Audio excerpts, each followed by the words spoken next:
এখানে একটা দুর্ঘটনা ঘটেছে। এই জায়গায় একটা বিয়ারিং পরে একজন পথচারী নিহত হয়েছেন, ইন্না লিল্লাহি ওয়া ইন্না ইলাইহি রাজিউন।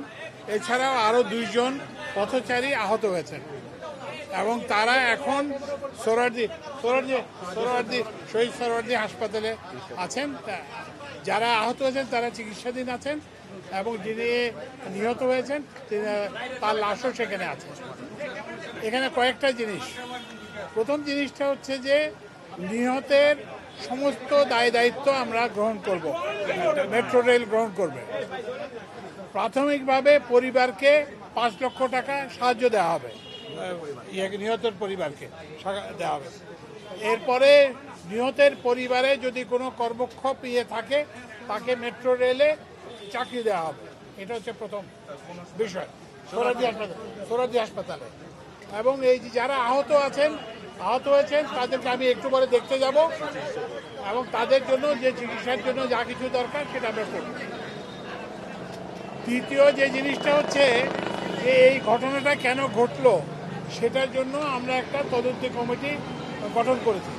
তদন্ত কমিটির প্রধান হবেন ঢাকা মেট্রোর আগের যে ম্যানেজিং ডিরেক্টর এবং বর্তমানে আমাদের সেতু সচিব জনাব রৌফ।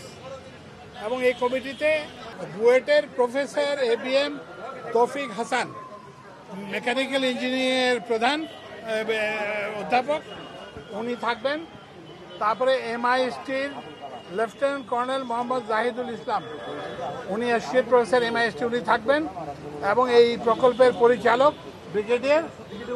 ব্রিগেডিয়ার আব্দুল ওয়াহাব, উনি থাকবেন।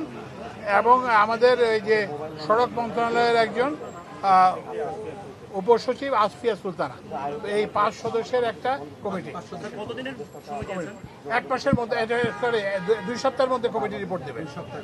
এবং এই কমিটি কি দেখবে সেটা হচ্ছে, প্রথম কথা হচ্ছে যে এটা কি ডিজাইন ডিফেক্টের কারণে হয়েছে, যে এটা কি নির্মাণের কাজের ত্রুটির জন্য হয়েছে, নাকি কোনো নাশকতামূলক কিছু হয়েছে, কি কারণে সেটা দেখবে। এবং এটার জন্য যে যারা দায়ী তাদেরকে চিহ্নিত করবে এবং এই ধরনের ঘটনা যাতে ভবিষ্যতে না ঘটে সেই জন্য সুপারিশ প্রদান করবে।